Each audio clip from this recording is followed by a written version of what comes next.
Bah, enfin, je veux dire, à un moment donné, ça C'est va pas pas. le pognon qui est en jeu. Non, mais quel sens tu donnes à la société, Bah quoi? oui, mais Il y a nos mais ça enfants. arrive. oui, alors c'est ce qu'on t'explique dans les écoles. Quand vous faites les écoles, moi j'avais pas fait, j'ai fait qu'un BEP de comptable. Hein. Je sais pas, on m'a pas dit quand tu vas sortir avec ton BEP de comptable, tu vas toucher Tu ferais bien de bien compter là justement pour de 10 000 € par mois. Mais compter cartouches. c'est ce qu'on t'apprend dans les écoles, c'est-à-dire tu as bac plus 5, pour les médecins. tu mérites 4 000 € ou 5 000 € par mois. Mais c'est une tromperie. Maintenant, c'est plus ça la société. Ce n'est plus Oui, ça. mais quand t'as Tu peux fait pas- 10 ans de médecine. Alors, Jérôme mais Marty tu- est avec nous, t'as notre la vie doc des gens Marty. entre les mains, quand même. Bonjour Jérôme. Oui. Oui, Quand même. salut la Ah, famille, ça va? Tu vas manifester là aujourd'hui normalement. Je suis à l'aéroport comme tu peux l'entendre sûrement et je vais effectivement devant le ministère pour être au plus près de mes consoeurs et de mes confrères et expliquer ce mouvement. Bah, il bloque pas la Alors circulation, justement, déjà. explique-nous pourquoi cette demande de 50 € alors. Écoute, l'affaire est en fait assez simple, quoi. On n'en peut plus. On n'en peut plus d'être devenu maltraitant Bah par un sabotage de la médecine libérale. Ça fait des années qu'on a planté un couteau dans le dos de la médecine libérale et il y a des empreintes sur le manche.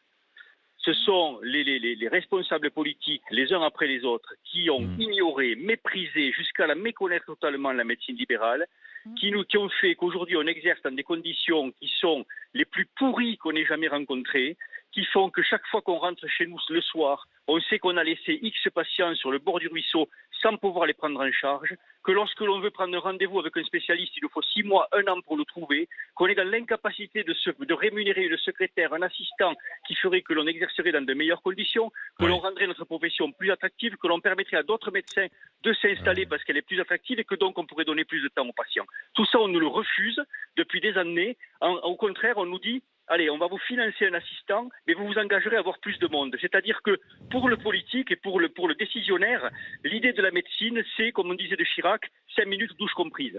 Ben, c'est pas ça, quoi, la médecine. T'as entendu Olivier Véran ce matin, le porte-parole du gouvernement, ancien ministre de la Santé? Il n'avait pas l'air très convaincu par votre mouvement. Hein. Ben, je vais te dire, il ferait bien de le regarder avec la plus grande attention. Je vais t'expliquer pourquoi. Ce mouvement-là, aujourd'hui et demain, il va y avoir dans les 80 à 90% de cabinets fermés sur toute la France. On n'a jamais connu ça depuis plus de 15 à 20 ans. Ce mouvement est parti pour durer. Si jamais ils ne nous répondent pas, nous allons aller crescendo dans le mouvement, probablement en partant sur quelque chose de 15 jours ou 3 semaines ensuite, ou en grève illimitée, etc., etc. Donc on n'aura pas de médecin et pas de train à Noël, quoi, en fait. S'il faut en passer par là, Ça va bloquer les pour urgences. éviter que le système s'effondre totalement, on est parfaitement conscient de la crise hospitalière. là, Mais alors, solidaire, parfaitement. D'accord, j'ai Et- une autre question, Jérôme. Ce qui peut un peu choquer les gens, c'est de passer de 25 à Voilà. 50. Je Alors, t'explique. je comprends Non, bien, mais- tu demandes 50 pour obtenir peut-être 40, mais... Non, 50, on demande à ce qu'on nous mette un point sur l'horizon. C'est-à-dire, on demande à ce qu'on nous mette un point avec la reconnaissance que l'on va rattraper la moyenne européenne en X années et que de plus, voilà, on va c'est indexer rationnel, nos tarifs sur l'inflation. Parce qu'aujourd'hui, nos tarifs ne sont pas indexés sur l'inflation. Il y a un truc qui s'appelle, vous le savez, on vote au PLFSS ce qu'on met dans l'objectif national de dépenses d'assurance maladie. On a dit pour la médecine de ville, c'est 2,9. L'inflation est beaucoup plus importante, ce qui fait qu'en fait, on va avoir moins de moyens que l'année passée. Le truc est fou.